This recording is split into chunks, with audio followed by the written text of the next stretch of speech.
Okay, so I think we're going to start now. We'd like to welcome everyone to QFLIP's first ever online webinar event. Thank you all for joining us virtually. Before starting this event, we'd like to take this moment to acknowledge that Queen's University is situated on traditional Anishinaabe and Haudenosaunee territory. We stand in solidarity with the Indigenous people of Canada and acknowledge this territory's significance for the Indigenous people who lived and continue to live upon it. Today's speaker is Ms. Ruth Goba. Ms. Goba's career as a lawyer has been in both the public and private sector, from NGO-based work to human rights law. Today, she's the executive director of the Black Legal Action Center, an organization dedicated to combating individual and systemic anti-Black racism by delivering legal aid services to low and no-income Black Ontarians.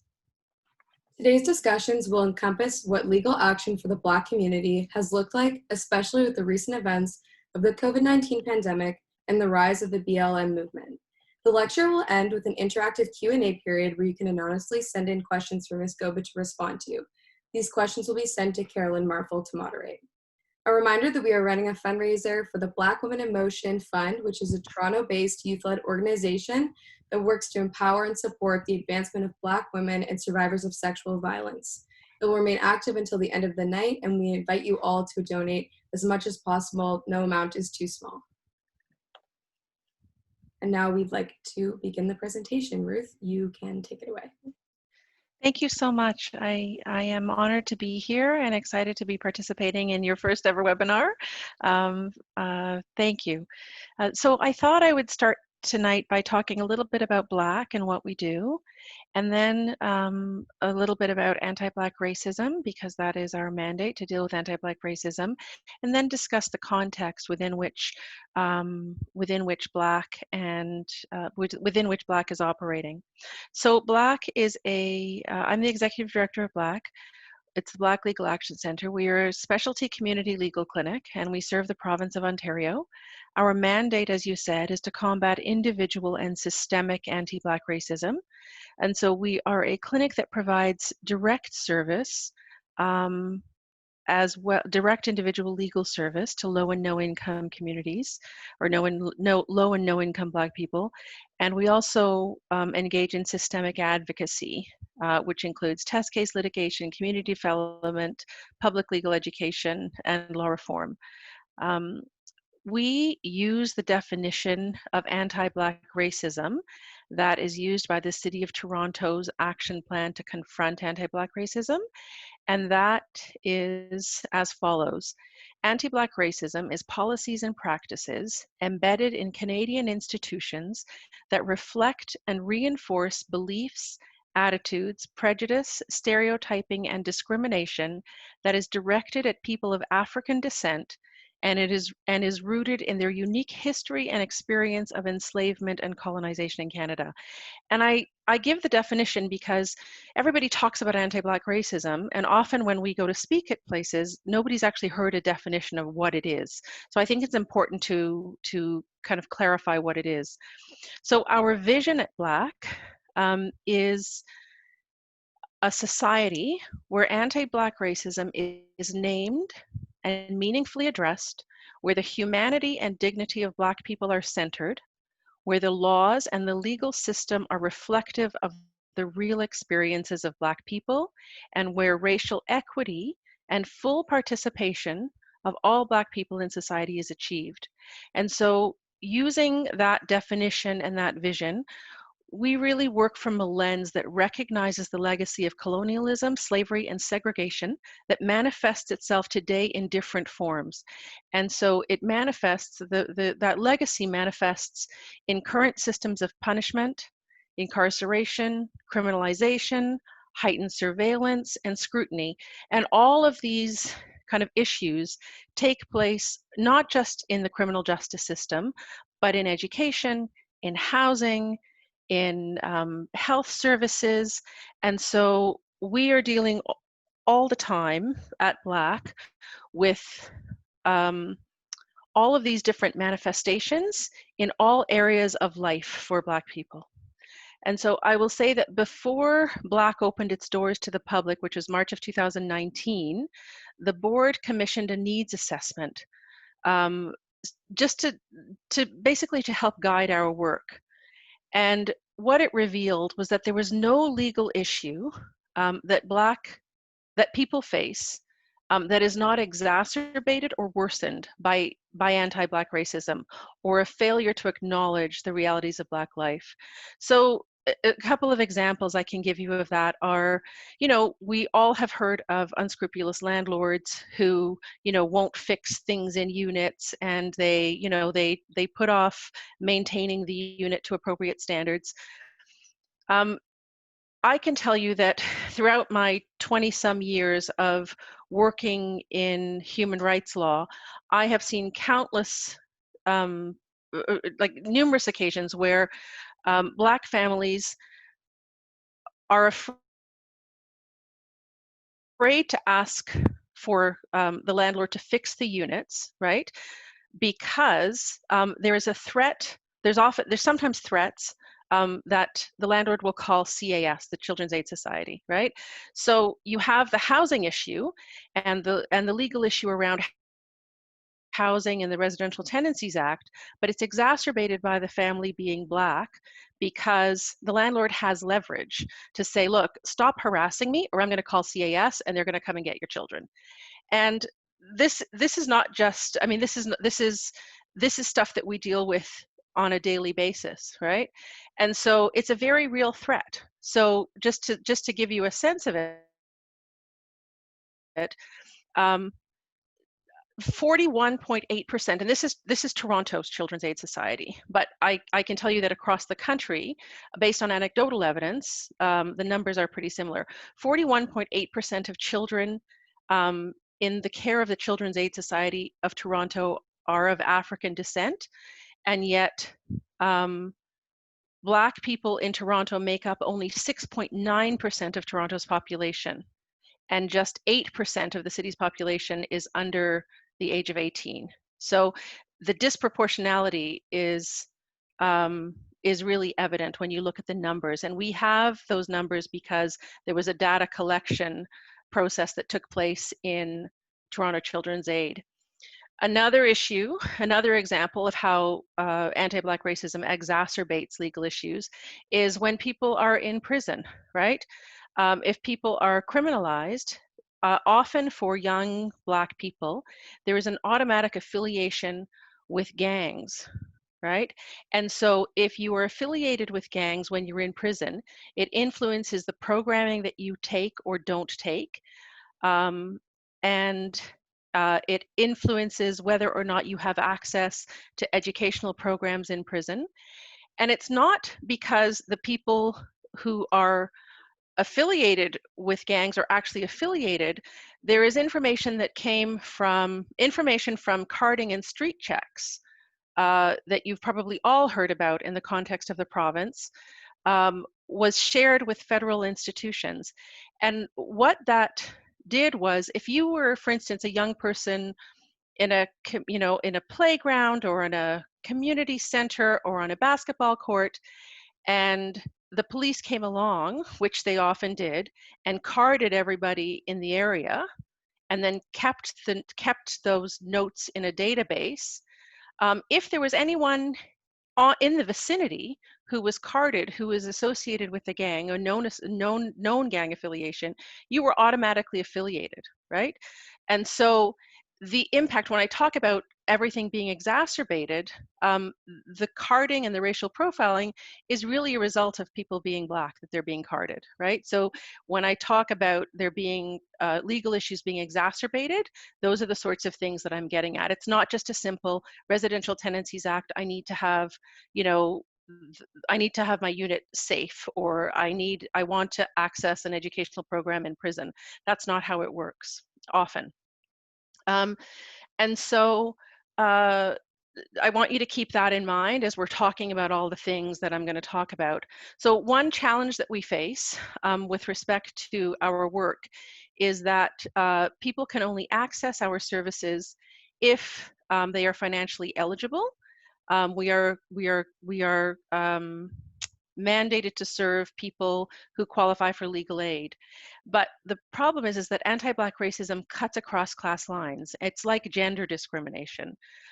Racial profiling or anti-Black racism impacts all Black people, just like gender discrimination impacts all women regardless of income level. So whether you're a young Black person, walking in a low-income neighborhood, or a Black lawyer in a legal lounge, which is an actual case where a Black lawyer was in a legal lounge and was profiled and asked to leave the lounge because they didn't believe he was a lawyer.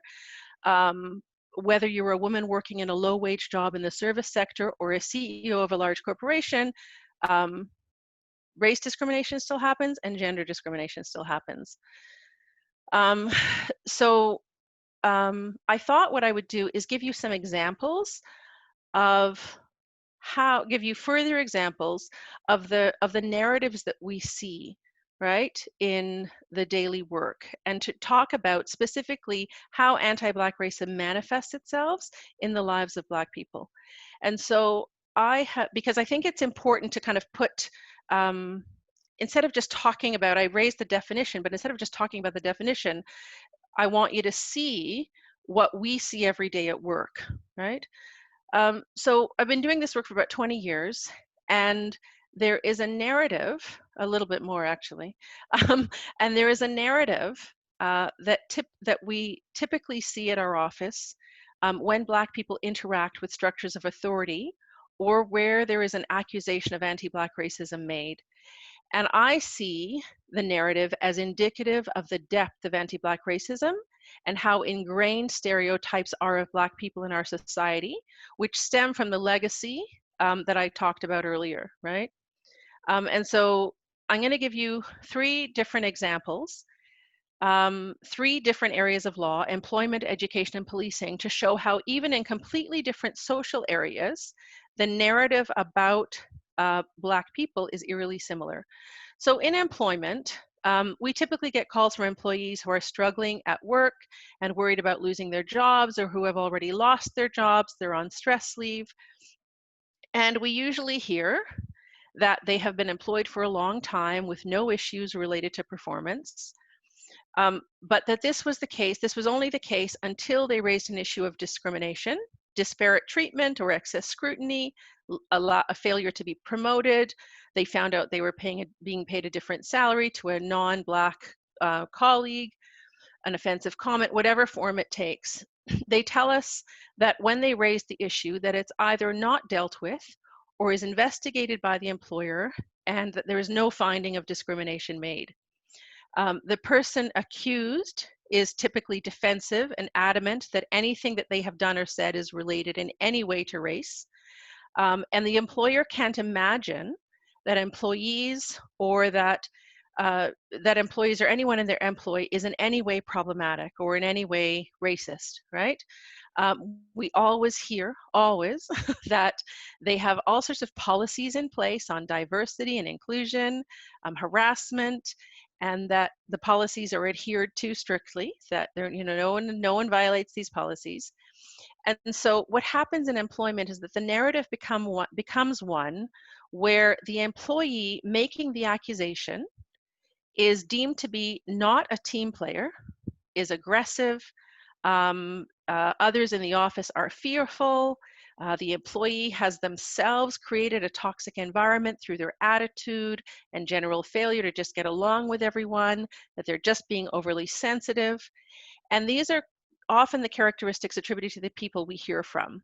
And so I can give you an example of someone who worked in a social service agency for 14 years with absolutely no issues. A new manager came on board and demanded different standards from her and not her contemporaries, none of whom were Black. This went on for a while, and so she eventually addressed it with him because she was concerned and she was curious. And he immediately denied that there was any differential treatment. But he did become quite hostile. So because he became hostile to her, she eventually complained, after putting up with it for quite a while, she eventually complained to HR. And they spoke to the manager, who said that it was her attitude that was problematic, that he felt unsafe in her presence because she was so aggressive and she was toxic. So she got put on leave for being a problem in the workplace, and it was dealt with as an interpersonal issue. And the assumption was made that both of them had contributed to the problem rather than the employer dealing, or the investigator dealing with what she had raised, which was differential treatment. She ended up on stress leave. She no longer works there, and he still does. So that is just a sample of what we see in employment. And that's one kind of anecdotal story, but I can tell you this is what we see across the board in employment. So in education, the typical scenario we see is one where a Black child is bullied by another student, or targeted, often targeted by a principal or a teacher even. And when a child is bullied, when a young Black child is bullied, what we see is a failure to believe that child, right? And an equalization of the behaviors. So the actions of the bullied child are equated with the child who is doing the bullying. So if Black children, for instance, react to name calling or taunting, even the N-word, they are deemed to be violent, aggressive, a danger in the school community, and they are often suspended. We see that there is disbelief, and it's not always conscious, but sometimes it is, that the Black child could not possibly be bullied. And that's also true, actually, even when teachers or principals are bullying a child, there's disbelief in the system that the child could be impacted by the behaviors of the authority figure. So when discipline is meted out, the discipline is then typically applied equally to both kids. Even, and in some cases we see, even just against the Black child. So an example of this is a young boy who was an A student, and there was an allegation that he had made other kids, that he and his friends actually, none of whom were Black, had made other kids jump up and down to see if they had money in their pockets so that he could steal it. He had never been in trouble before. He was an A student, and he was suspended at the time. This was years ago. He was suspended pending expulsion. And what that meant in early, like in 2003, 2004, was that you were suspended from every single school in the province. And so there's a whole cohort of young Black kids who were excluded from school. They were not allowed back into school. They had to go into strict discipline programs. Anyway, the way that he was characterized was being violent, big, scary, aggressive. And he was not. He was a small kid, the same size as his cohorts, right? But he was suspended pending expulsion, and the other kids who engaged in the behavior were not. So we see as well, when parents get involved, they are often seen as harassing the school or administrators. This is Black parents. They often reach out to help often reach out to us for help because they are no longer able to manage the situation themselves, not for lack of trying. Their concerns, when they are raised with school administrators, are ignored or brushed off. And it's similar to employment, where people ask for investigations, they ask for help with dealing with discrimination, and it's just kind of brushed under the carpet, right? They are not dealt with, the concerns are not dealt with pursuant to policies in place. So there is a kind of a dismissive nature to the way that Black parents are dealt with. And when kids are suspended, the parents don't know because they haven't received the letter, right, that's supposed to come home pursuant to the Education Act. Their kids are interviewed by the police with no notice. So I know that imagine kind of a young child, right? Perhaps some of you have younger siblings, right? Or even you as a young child being interrogated by the police, picked up by the police at school without your parents knowing, being taken to the police station and interrogated without any, not only just your parents, but without counsel, and that your parents only find out after the fact when the police call them and everything's over. How angry would your parents have been? Or if you have a younger sibling, if you can imagine, if you have a younger sibling that this could potentially happen to, how you would feel and how angry and frustrated you would be, knowing that that this is not what the police are supposed to do or allowed to do. Now, imagine yourself as a Black parent trying to deal with this, and imagine that it's a young Black teenage boy alone with the police for hours on end, given the fraught relationship that exists between the police and the Black community, how frustrated and how terrified they must be. But what happens is that frustration that they express when their kids are being harmed in school, whether it's through criminalization or just hyper surveillance, discipline, excess discipline, suspensions, they are viewed as well, like the employee, like the child who is bullied, as an aggressor. So the parents are they're hit with trespass orders there, and so then they are precluded from helping their kids at all, because they're not even allowed to engage with the school. They're not allowed to be on school property. So the parent is viewed as harassing, problematic, toxic in the school, aggressive, and someone to be feared, right? So so I've given you now 3 different examples that, well, I guess two in education, so 2 technically, and now I'm going to do the third, which is policing. And this is one that I think everybody is probably most familiar with. And not just because of what's happening globally now, but even in Toronto, over the past few years, there's been a significant attention on what we call carding and street checks. And this is typically a situation where a Black person is stopped by police for no reason. And we know that there is a high probability of this happening based on recent reports by the Ontario Human Rights Commission and racial profiling inquiry by the Toronto Star, as well as anecdotal evidence from our community. If you are I think a Black man, you are 17 walking in a nice neighborhood in Toronto, you are 17 times more likely to be stopped by police. That doesn't include where there's interaction and where there's violence. That's just your chances of being stopped. 17 times more likely than a white man walking down the street. So much of the backlash around carding resulted in education about what your rights are when you're stopped by the police, and when you have to answer questions, when you can walk away. And this is relevant, right, in the context of the current protests that are happening now. And just as a side note, I'll tell you that we developed a Know Your Rights brochure for protesters, because we wanted to make sure that if people were participating in peaceful protests, that they knew what their rights were. But we had to put kind of almost a disclaimer at the top that said to people, we understand that in the Black community, that asserting your rights comes with substantive risks, right? And the next example I'm going to give is just that.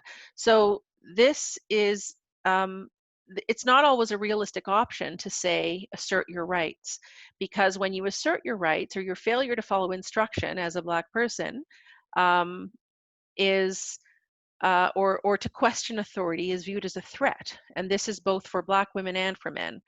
And so I don't know if any of you have heard of this, but there was a case a little while ago that got to be known as the Neptune 4.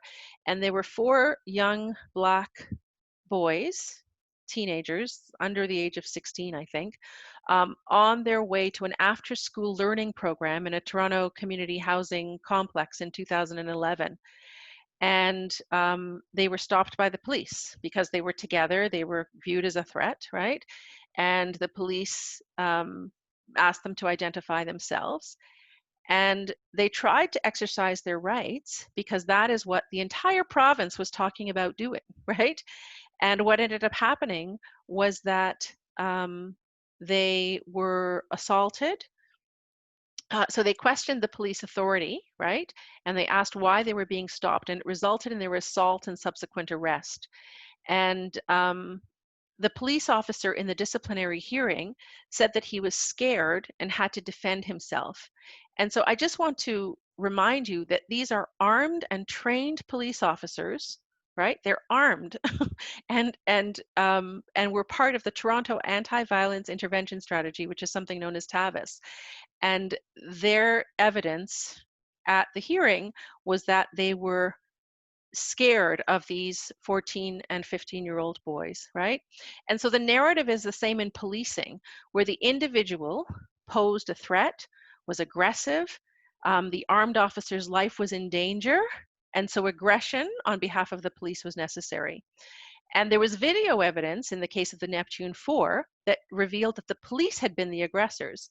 But if it was not for that video evidence, I'd like you to think about what the outcome would have been. The credibility, the credibility would have fallen to the police officers, right? And the youth would have been characterized, and they still were, even with video evidence, they were still characterized as being aggressive and dangerous. And so we hear these narratives day after day after day. And so it's easy for us at Black to see a systemic issue in that the theme that emerges in our work is one of Black people being a danger, being aggressive, being overly sensitive, being angry in the context of employment, wanting attention or special treatment. And I can tell you that for about a year and a half, I sat as an adjudicator with the Human Rights Tribunal of Ontario. And that narrative was confirmed for me. I kind of understood it before I was an adjudicator. I now completely understand it that I'm at Black.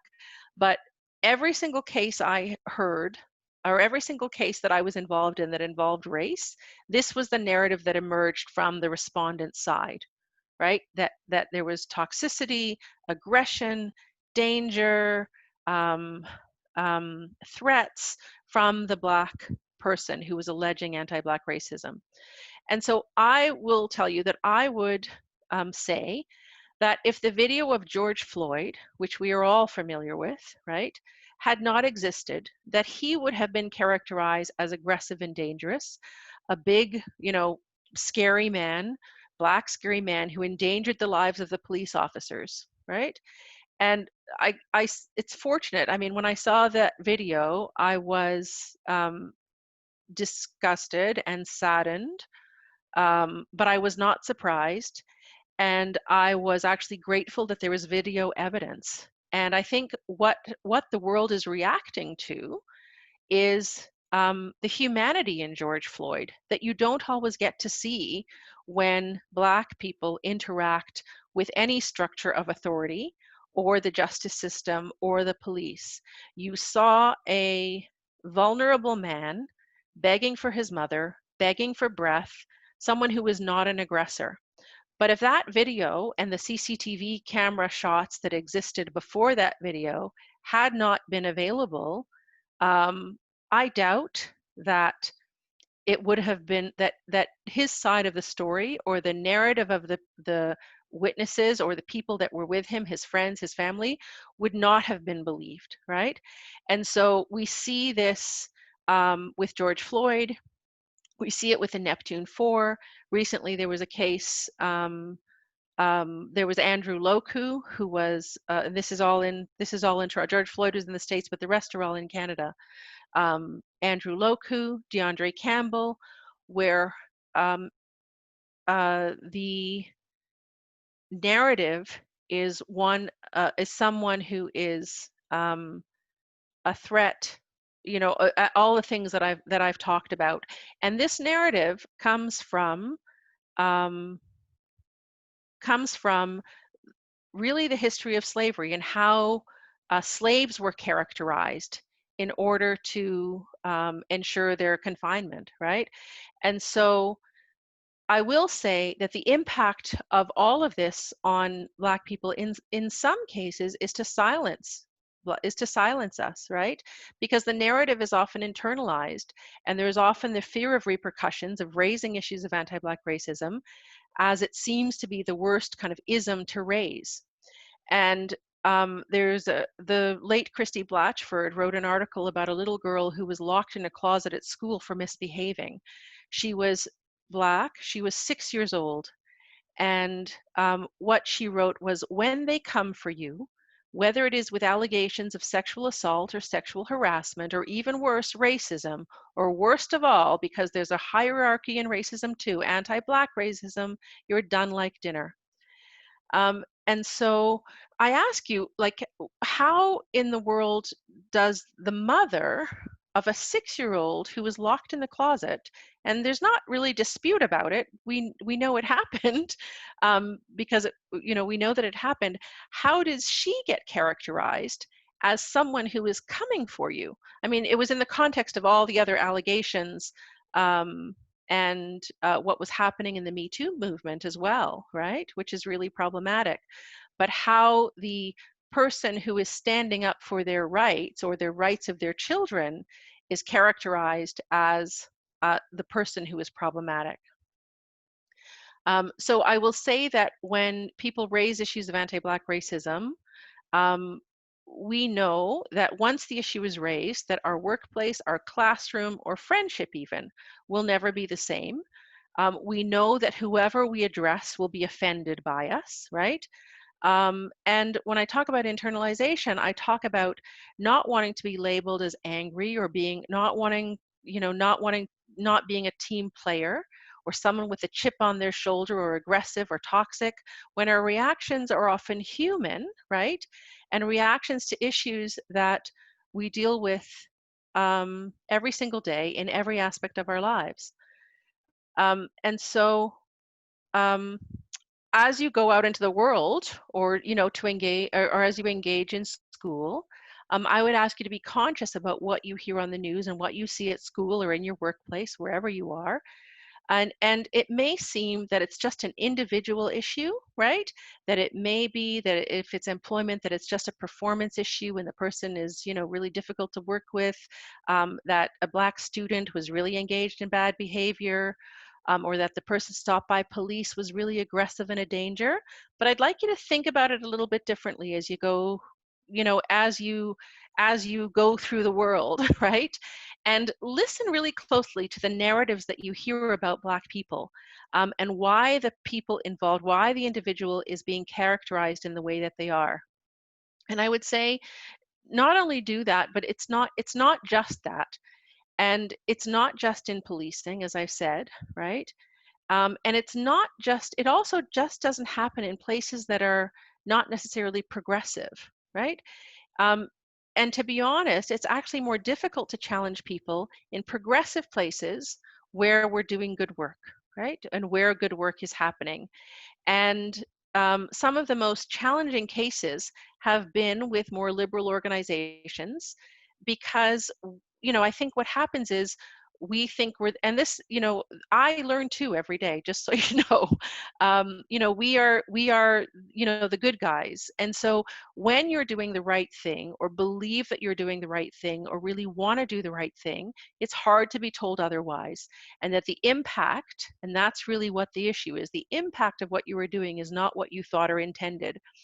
And I can tell you that the most difficult workshop or training that I've ever done was with people who worked in social housing and were alleged to be discriminating against people with disabilities.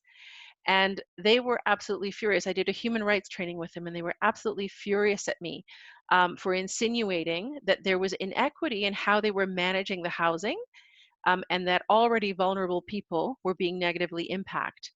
And what they said to me was, how dare you? I'm trying to help people. This is why I do this work. The manager who had arranged the training said he had never seen the reaction that, they had. It was the first human rights training that they'd ever done. And because these sorts of stereotypes are so ingrained, we have a lot of learning and unlearning to do. And I would urge you to pay attention to how each of you deal with it when you see it and when you hear it. And,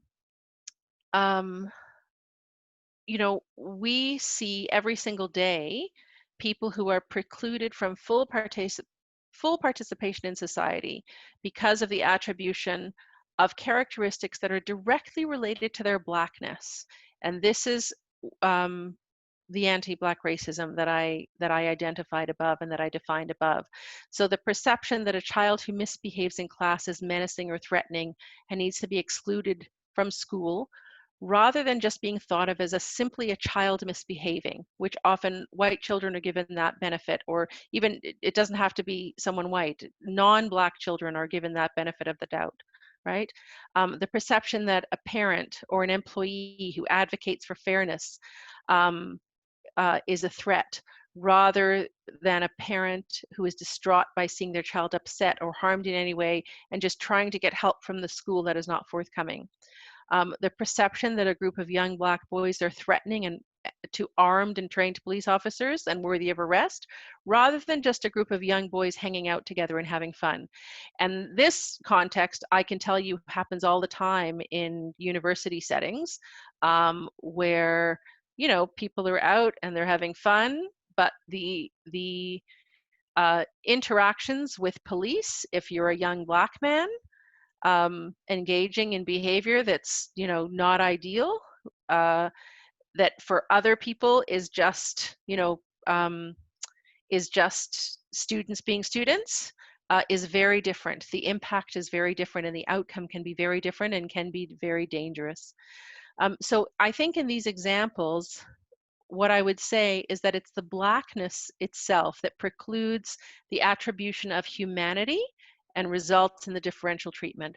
So that definition of anti-Black racism really is about humanity, right? And Black's vision that I mentioned is really about humanity, and it's about seeing Black people as human and treating them as human beings. And that seems kind of far-fetched, but it's those really ingrained stereotypes that stem from the fact that Black people for hundreds of years were commodities, right?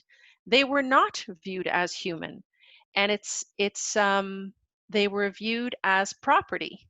And so the the the legacy of that continues, right?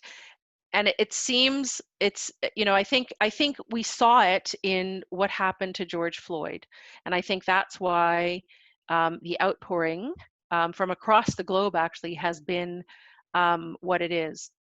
So I would say then that acknowledging anti-Black racism and kind of understanding it and understanding its manifestations is only the beginning of a process, right? And I think that process has to include that and accept the fact that the counterpart to anti-Black racism is a system of white supremacy within which anti-Black racism operates. And there's an author, there are two authors called Cheryl Matias and Robin DiAngelo, who describe this phenomenon and this power dynamic. They refer to it as a power dynamic. And they say, while the system, this is a quote, while the system of white supremacy has shaped Western political thought for hundreds of years, it is never named nor identified as a system at all. In this way, white supremacy is rendered invisible while other political systems are identified and studied. Much of its power is drawn from its invisibility. And so at Black, the way that we kind of understand things and approach things is to say that in order to deal effectively with anti-Black racism, we all need to deal with the structure within which it operates. And that structure or entire system is a system that is historic, traditional, and normalized. And some of what I'm saying now comes from DiAngelo and also an author in the States called Ibram Kendi.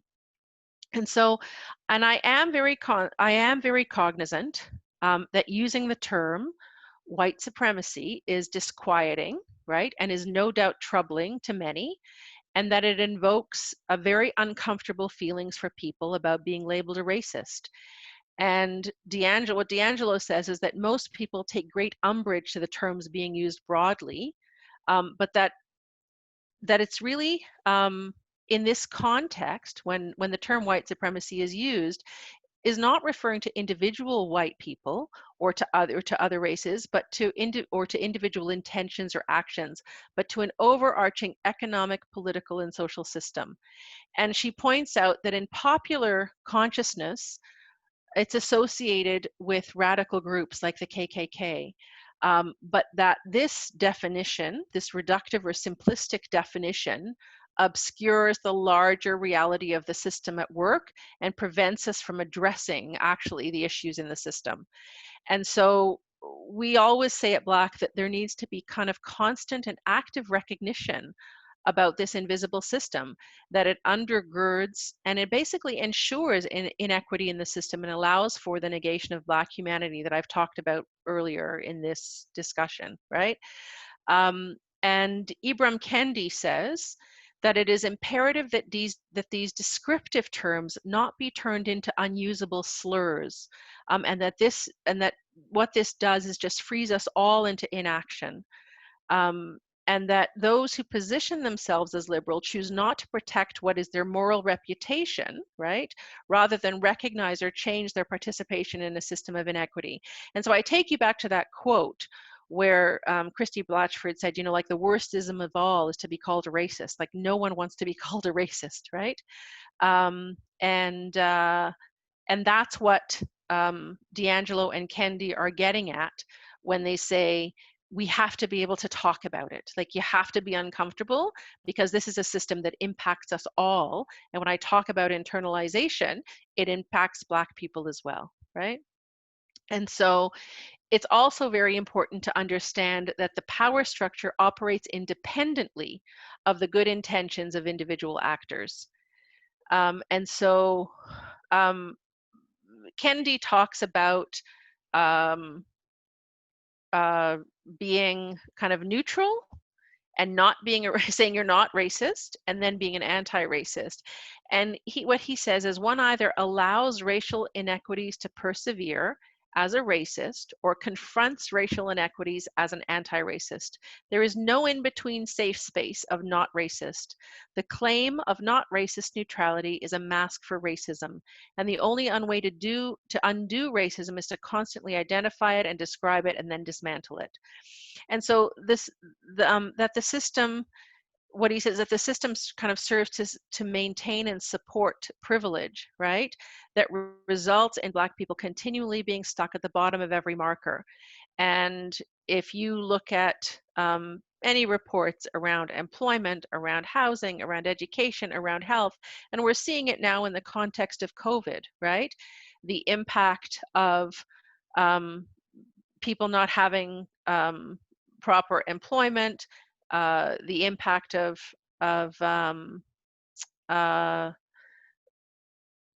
you know what it, you know of the impact of people on their health. We see that in the States because they have data collection. And so much like a patriarchal system negates the contributions of women and our realities, right?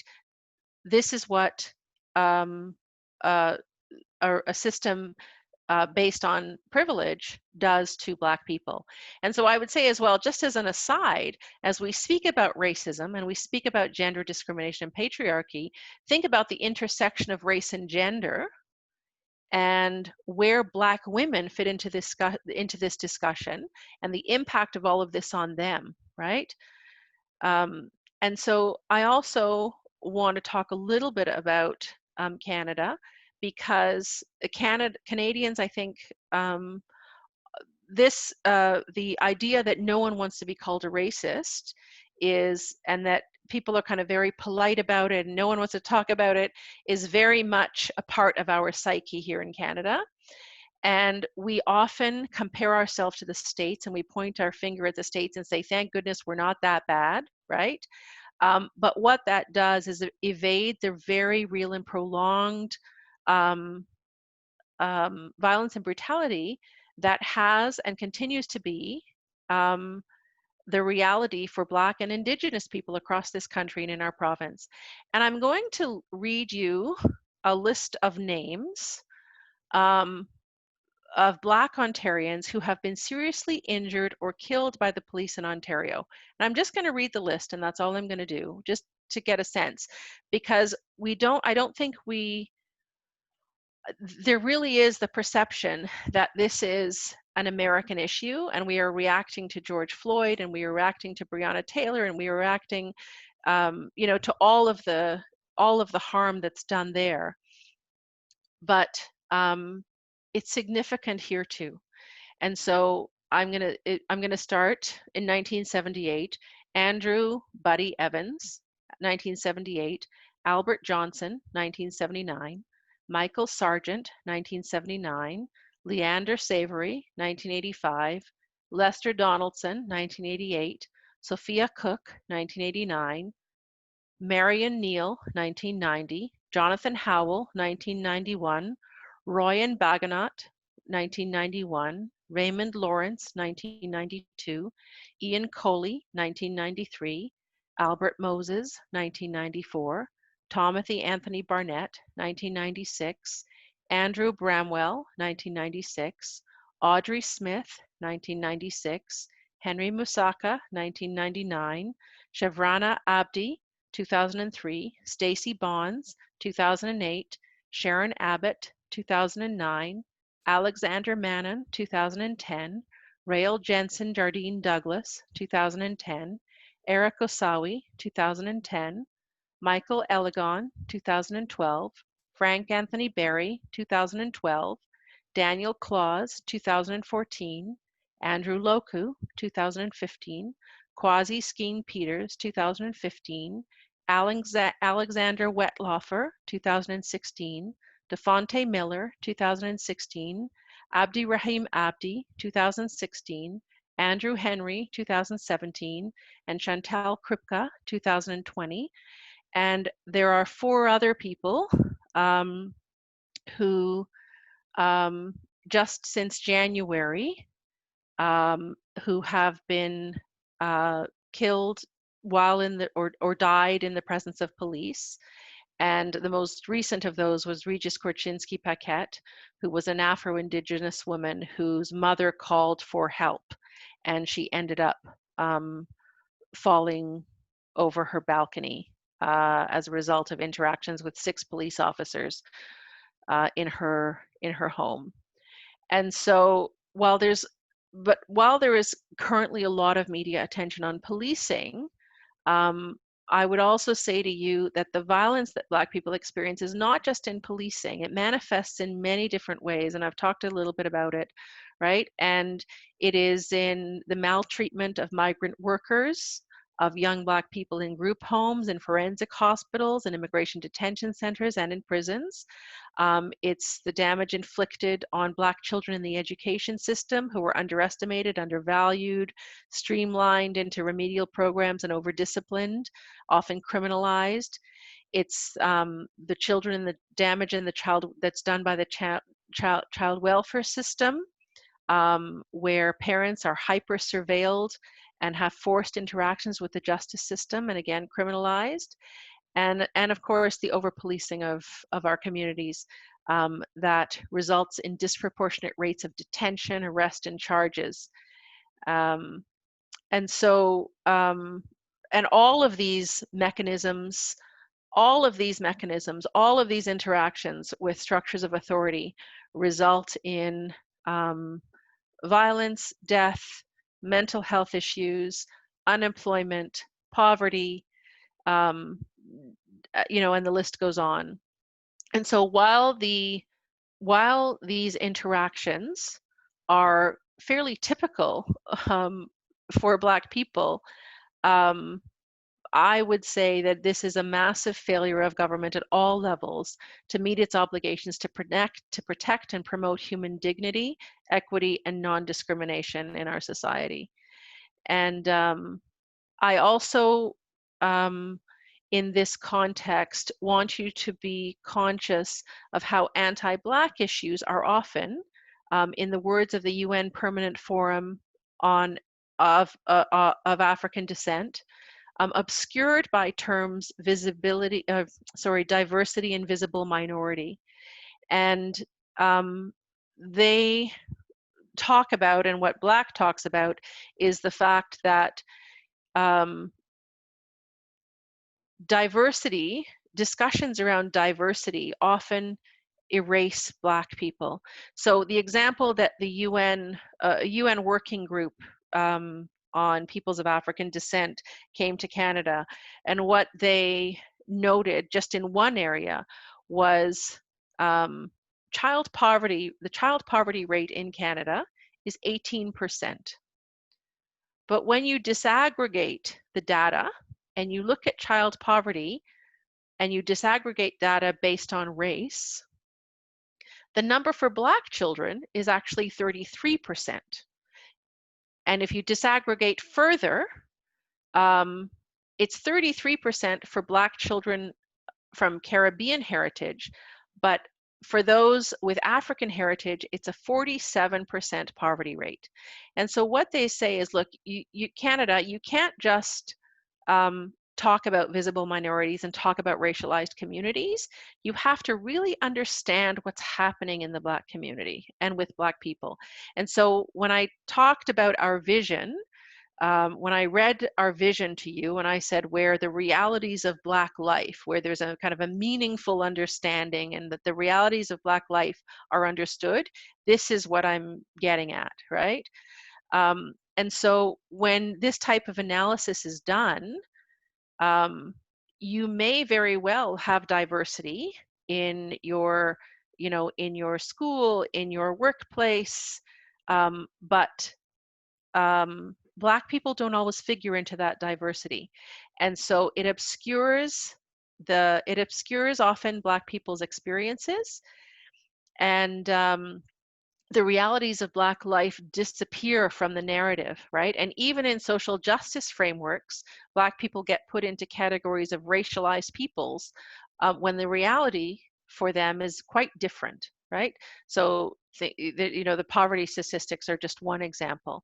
And I can tell you, I can give you kind of an example that a real life example, which was, if you remember in 2015 when Justin Trudeau announced his cabinet, and it was hailed across the world, it was all over the world for gender parity and diversity, which was fantastic. I happened to be in a meeting with a Black organization that had been precluded from participating in the development of an anti-racism strategy in their workplace. So think about that for a minute before I continue.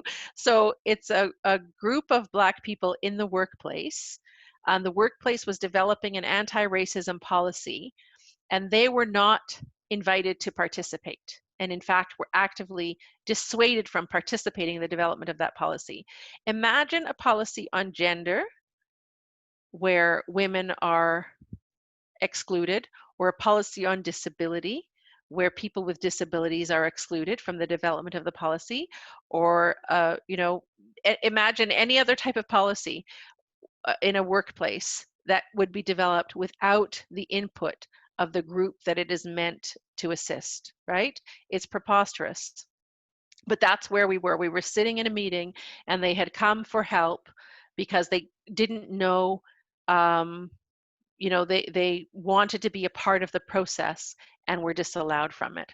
So that aside, but so I was sitting in this meeting when Justin Trudeau announced his cabinet, and everybody has phones, and it all came across, everybody knew that this was happening today. It all came across our phones, and the very first thing that we all noticed was that there was not a Black person in the cabinet, man or woman.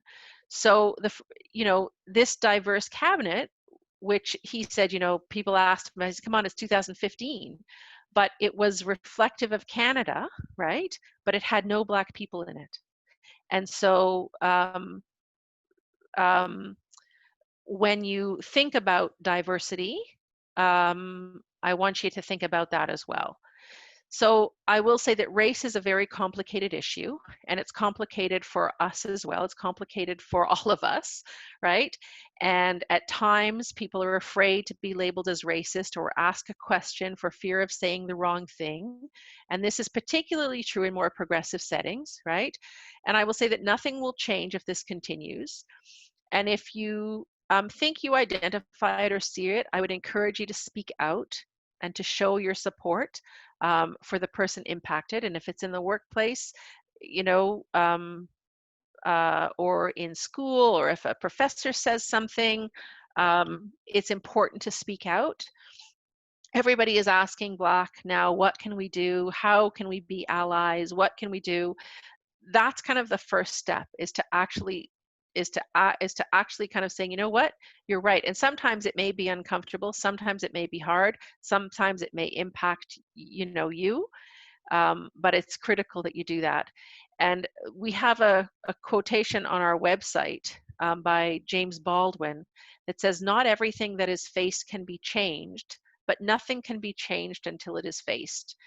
And I think if we are too nervous or afraid to deal with anti-Black racism, then we're never really going to be able to challenge it. And with that, I'm going to take you back to Black's vision, which is a society where anti-Black racism is not only named, but meaningfully addressed, where the humanity and the dignity of Black people are centered, where the laws and the legal system are reflective of the very real experiences of Black people, and where racial equity and full participation of all Black people in society is achieved.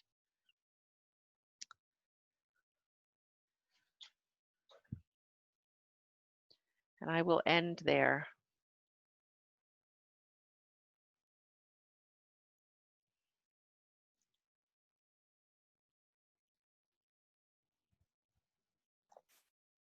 Thank you so much for taking the time to share with us. I know I had shivers and I learned a lot. I was taking notes the entire time. But as we open into the Q&A session, I would just like to remind everyone, I'm Caroline Marful. You can send me questions privately over message. I think our speaker has just let us all know that nothing can really change unless we truly ask the hard questions and confront the hard things. So I do encourage you all to participate during the Q&A period, as well as ask what's really on your mind and on your heart. Don't worry, it's coming through me. I will phrase it as best I can, and together we can learn. So we already have questions coming in, but prior to getting into them, I just wanted to bring up 3 things again that our speaker made abundantly clear. That A, within Black's vision, anti-Black racism needs to be named and meaningfully addressed.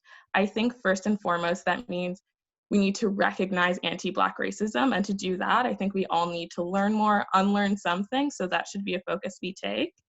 B, something she mentioned was that it's the legacy of slavery and colonialism and segregation that's now manifesting itself everywhere. And I think it's very easy for us to say, like, things might still be bad, but they aren't as bad as they were. And I think it's important to note that white supremacy that continues is the legacy of that. So the pain that the Black community still feels is the legacy of that. And so we're not there yet. And finally, that things like anti-Black racism happen very often in progressive spaces where the good work is happening. I think organizations like QFLIP and universities at large need to very much take the time to reflect on what their role is and what they're doing about anti-Black racism. Sure, everyone from Queens has seen Stolen by Smith by now, and so it's important to reflect on that. So the first question I'm going to put to our speaker as we're reflecting on what we can do better regarding anti-Black racism is, what are some of the challenges presented when trying to educate and unite communities together about systemic racism and combating anti-Black racism in Ontario? I think I alluded to it a little bit in what I said, right? I think that there is disbelief about its existence. So, you know, that's why I read the definition, because I go, for instance, to do workshops with human rights lawyers, and they say, but what is the definition of it? Like, what does it mean, right? And so just getting to that point, I think, is critical. And understanding the connection, right? So one of the things that we talk about a little bit, or that is in some of the work that we've done, and is also alluded to by Ibram Kendi, the author that I referred to in my speaking notes, is, what he says is that the Black slave who was often trying to escape, right, was characterized as violent and criminal and dangerous. He or she was never characterized as a human being seeking what everybody wants, which is freedom, right? And so you extrapolate from that, right, to current manifestations. And that's where I feel there's a connection missing in trying to understand the systems that we are dealing with. We're not dealing with slavery now, right? But we're dealing with a different form of oppression in poverty statistics, in education statistics, in healthcare statistics, and where there is data, we can see the actual impact. One of the things that we are calling for at Black is data collection across all sectors, socioeconomic and data disaggregated by race. Because in the States, you can see with COVID what the impact is because they collect data, right? You can see what the impact is on policing. In Ontario and in Canada, most government agencies don't collect data. And so while we have all sorts of anecdotal evidence, dealing with those structural issues is hard because we don't have the actual evidence to show the disparity, right? So those two things, naming it, understanding, I guess three things, naming it, understanding it, and being able to see it. You can't deal with what you don't see. Absolutely. That makes a lot of sense. And in the same vein as naming it and understanding it, another question we have that I think is relevant is, what are some of the common misconceptions people have about Black and legal action and the work that you do? Misconceptions. I don't know. I think that often, and this happens with not just with Black, but part of what I've tried to do, so this is a new organization, right? I was hired in June of 2018. We just opened our doors in March of 2018. And one of the things that we've said is that we want to be a resource, right? We will call out stuff when we see it, no question. But, I say to other community legal clinics and employers, if you are struggling with something, we want to be a resource as well. And I think that people don't always recognize that. And I think people are afraid, like I say, people are afraid to talk about race, and they're afraid to ask questions for fear of being embarrassed, for fear of, not understanding something and feeling silly or feeling, and I think that I think there's some level of responsibility that people have, right? But I'm also very conscious of the fact that it's important to be able to have discussions, and so I think probably that is one of the misconceptions, right, about our organization. Okay. And now people have quite a few questions about Black and the work you actually do. So one of them here is, what is the process, and how do you work to reform laws or to combat cases? And what obstacles have you faced while working for greater equity and reform?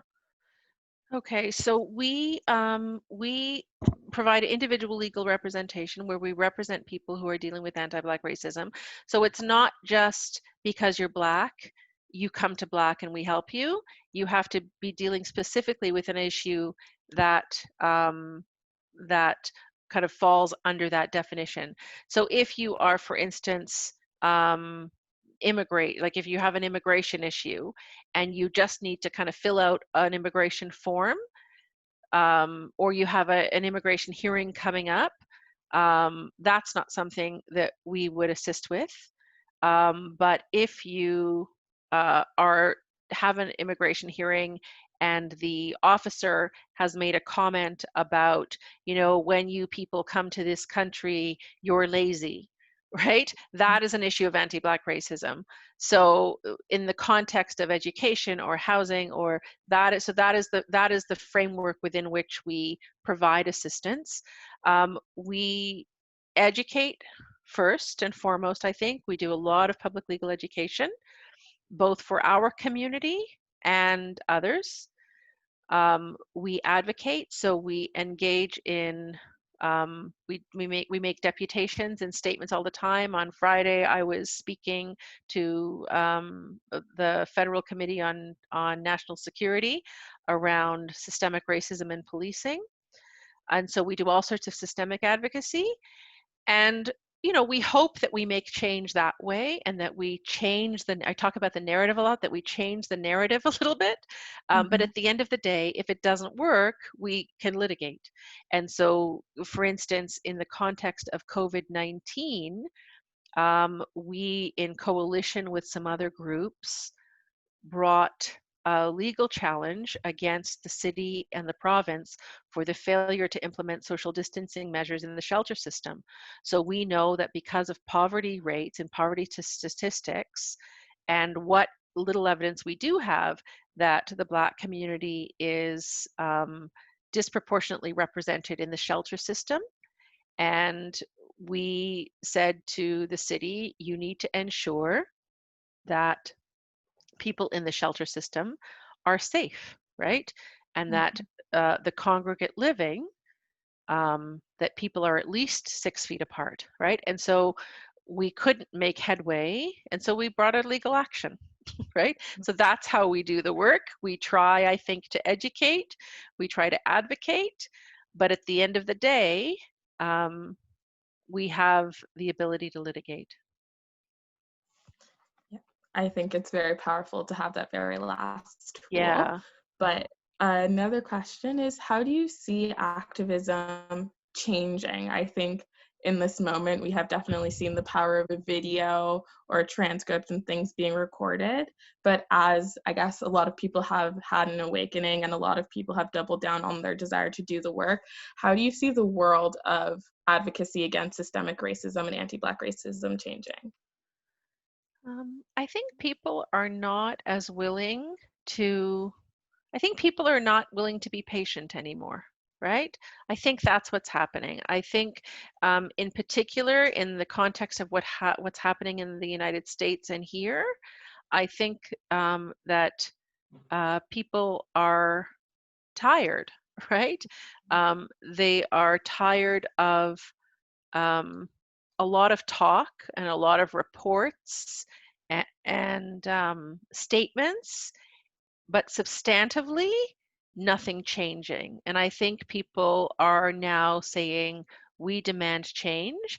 And I think as well, what's happening is that allies are saying, we see it, and we also know and recognize that there needs to be change, right? And so I think we're in a little bit of a transition phase. I'm not 100% sure, I'll be completely honest with you, that this all won't just die down and disappear, because I've seen that happen before a few times, where there's been an outpouring and outrage and then nothing. Carding is a perfect example of that. In 2015, there was outrage over street checks and carding, right, in Toronto in particular, and in the north, in more rural communities related to the Indigenous community and Indigenous people. And there was legislative reform, right, that happened as a result of the outrage.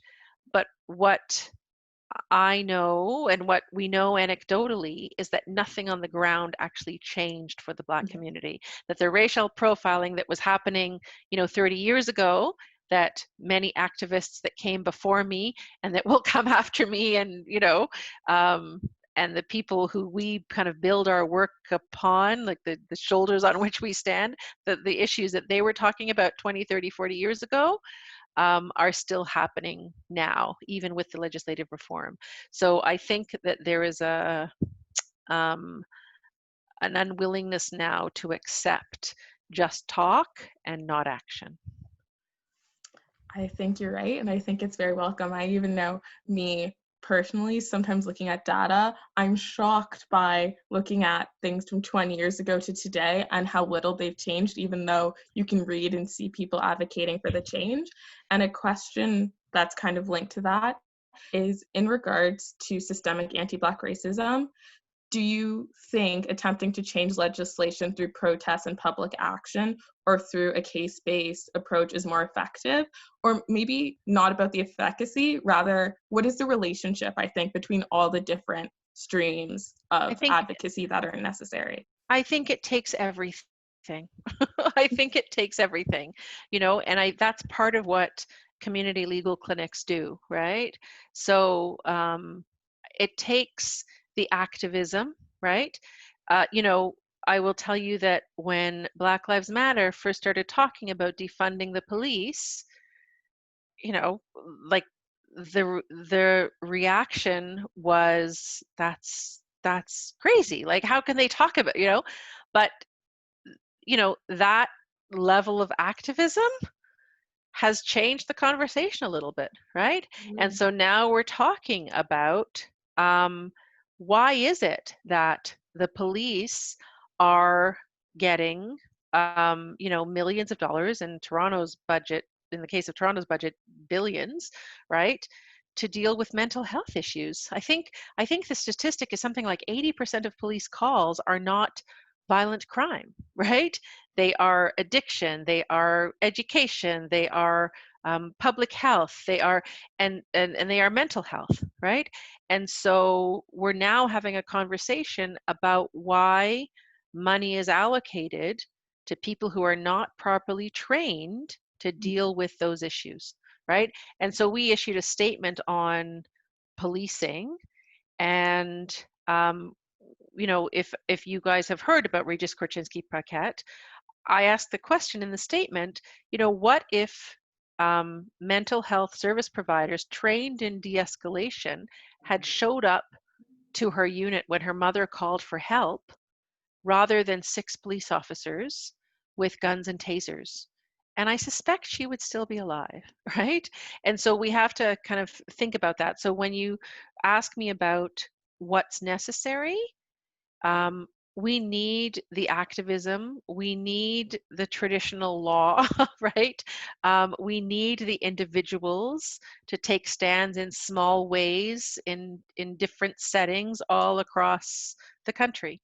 So I would say that it's everything, and everything works together to kind of bring about change. But I would like to comment on one thing that you said, which is my family and I were in Washington, D.C., which I was just telling you about a little bit earlier, Washington, D.C., over March break. And we went to the Museum of African American History and Culture. And they had like placards, like from marches in the 1960s, right? And they converted them into postcards. And I picked up a bunch of them because the issues that the Black community in the United States was dealing with in the 1960s were exactly the same issues that we are dealing with today, right? And so it struck me that while there has been some change and some significant change, that there still is kind of a long way to go. Absolutely. And I think for everyone on this Zoom, I think the narrative of what can we do, as you previously mentioned, is often touted these days. And I just want to further the message that our speaker has given, that to call it out, you know, until it becomes commonplace to talk about racism, it can't really be beat. But a question that I found curious in the chat, you spoke a lot about the narrative regarding Black people, that they're aggressive and other people respond. But I was just wondering your thoughts regarding the narrative about white privilege that's becoming more and more, I think, mainstream these days, and the fact that there's a large segment of the population that doesn't believe it's real and says that discussing it just detracts from real conversations about racial justice. I think that's part of what I was getting at, right? I think that there is I think I think it can be upsetting to people to talk about, to raise issues of what people are raising now, which is white privilege and white supremacy. But the reality is that the system within which we all operate, as women too, right? Like it's a you know, patriarchal and racialized system, right? And so we all operate within it. Um, it's not just certain people who engage in ways that are, you know, inappropriate. It is being able, and this is a common example, being able to go to the store and buy a Band-Aid that is nude and have it match your skin color, right? That is a small thing that like that shows what is the norm in our society, right? And so, you know, I think that it's a narrative that has to happen actually in order to understand all the issues that we work on at Black every day, right? To understand the streaming in education and the assumption that Black kids are not as smart, right? And won't go to university and therefore should do apprenticeships and therefore are precluded from going to university, right? Later on without knowing it. It's about you know, a doctor, when you go to the doctor, you know, not taking your concerns as seriously, and you know, as a result, you know, chronic health conditions being worse in the Black community, right? It's about employment and the fact that, you know, I think across the OPS, the largest employer, that while Black people comprise, you know, 7 or 8% of the population, they are, or I think 12% or 13% of the workforce, 0.04% of them are managers, Yeah. right? It's all of those things that should be informing the narrative.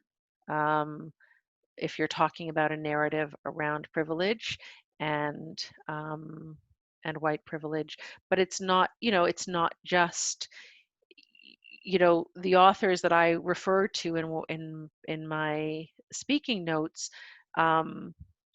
It's a system where Black people are kind of impacted, and so when I talk about diversity, it's not everybody that's impacted. It's not every racialized community that's impacted in the same way, right? And everybody benefits from that system in ways that are different to how Black people fit into it. Absolutely. I think everything ranging from white supremacy to the model minority myth to actual anti-Black racism are all critical parts. I'm on a Zoom call. Sorry, I'm very sorry. No worries. Go out. Oh my God. Sorry. This No is the worries. pitfalls of doing stuff at home. I know, it's the world of Zoom. I'm so It's the sorry. world of Zoom. Not a worry. But let's segue to, I guess, another area of questioning. Okay. A lot of people on this call are students or former students.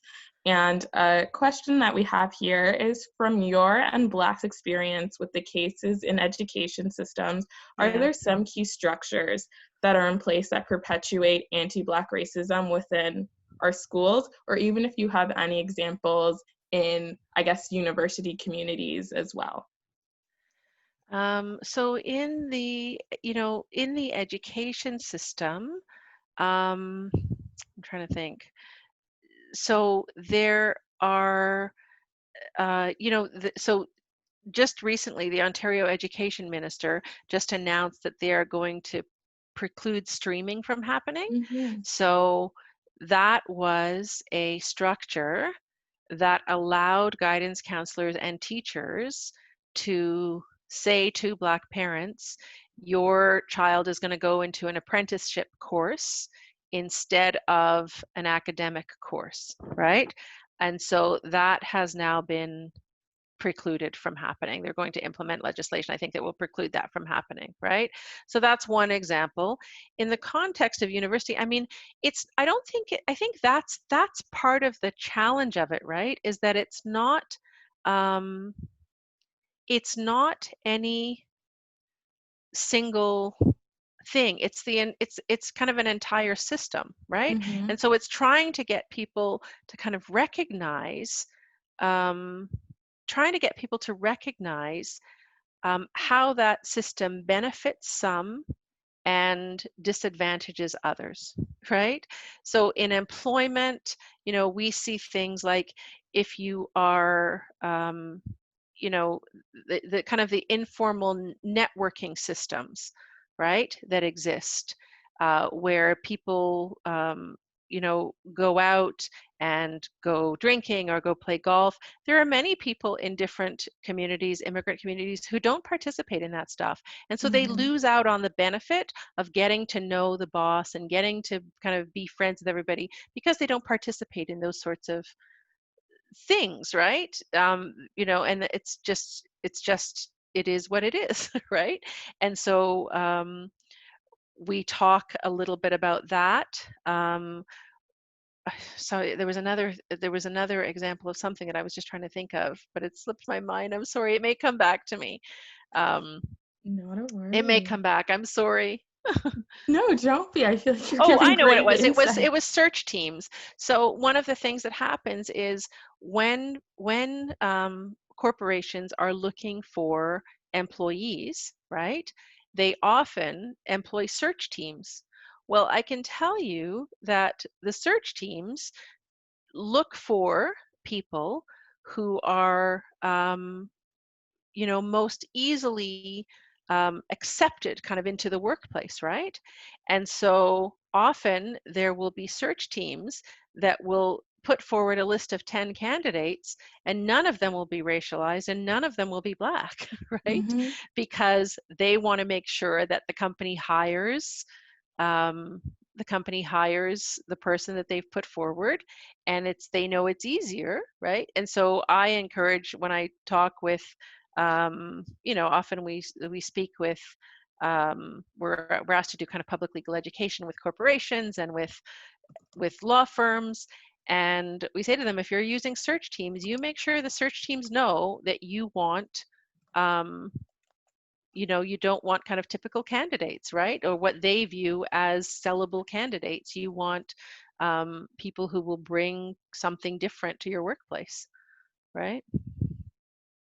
I think that's super important. Something you said earlier, I think this community could really benefit from hearing again, is the fact that it's not one little thing. I think anti-Black racism and racism at large can be like death by 1,000 little cuts, right? It's not a big deal, not a big deal, and then all of a sudden it's your entire experience. So can I give you an example? So Absolutely. I was appointed. So just to give you an example of like the little things that happen, right? We in the community that I work in, we call them microaggressions, right?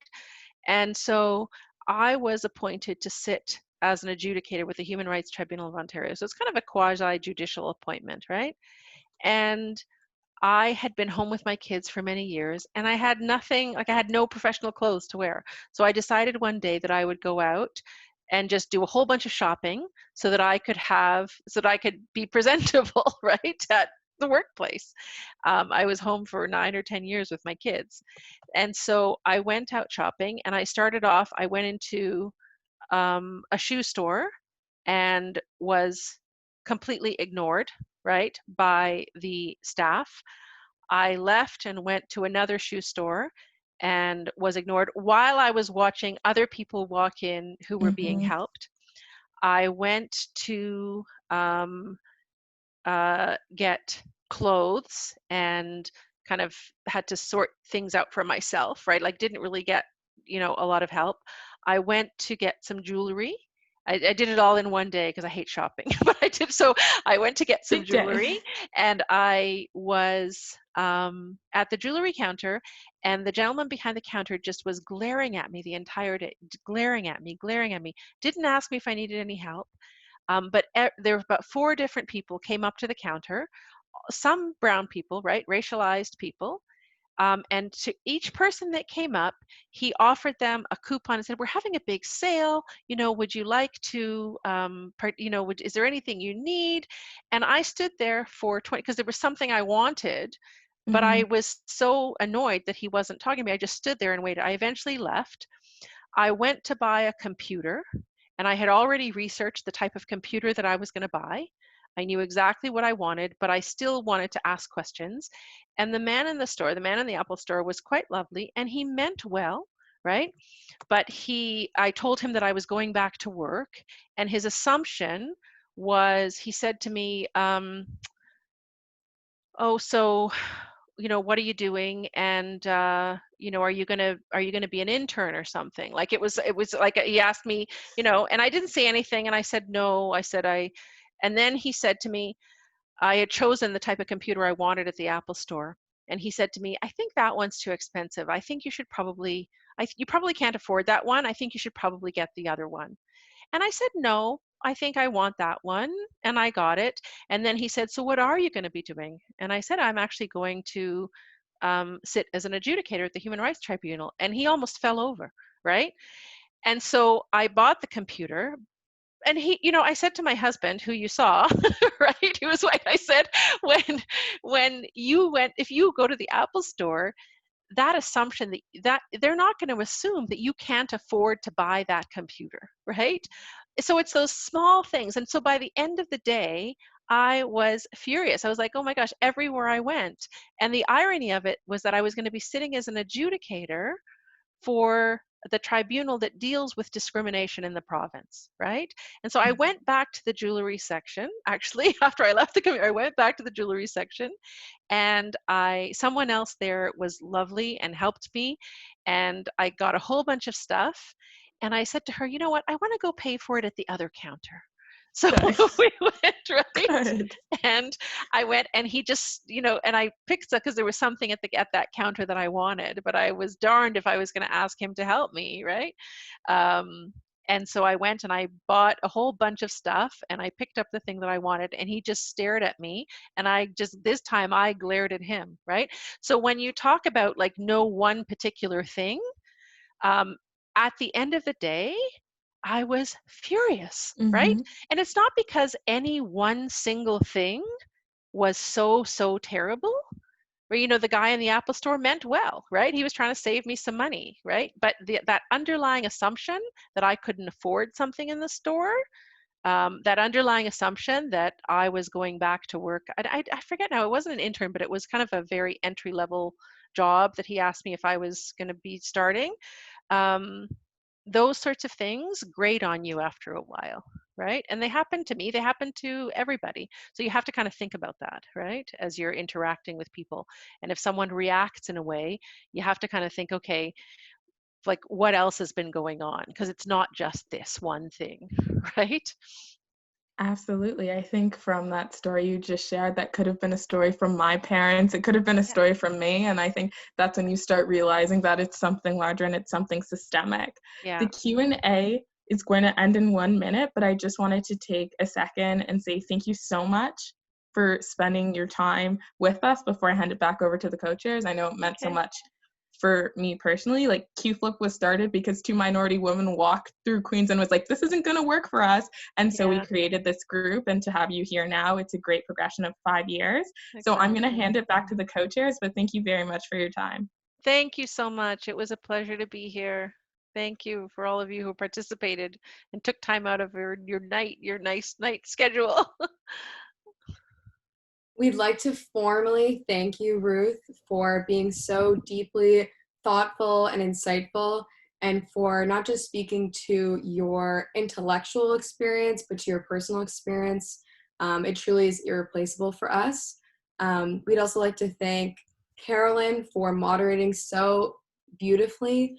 You both are remarkable and very busy women, and we thank you for taking the time out of your busy schedules to make us better as an organization and to make all of the attendees better as well. Thank you so much. It was an honor to be here, and I'm, the stuff that you guys do is amazing.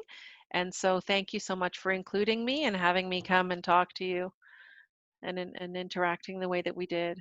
Thank you very much.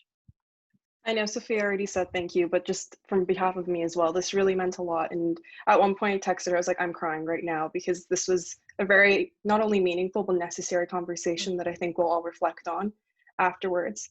And just a reminder to all our attendees that activism doesn't end here, of course, and there's different ways to do it. But for right now, what we are offering is a fundraiser for Black Women in Motion, and it'll remain active after this event. And we encourage you all to donate if possible. No amount is too small. It's just so we can work together as a community to help support another organization that's doing incredible work for Black women. So with that, I thank you so much. It was so great to have you today. Thank you. Thank you very much. It was lovely to meet you all on Zoom. Have a wonderful evening. Thank you, everyone. Thank you. You too. Bye-bye.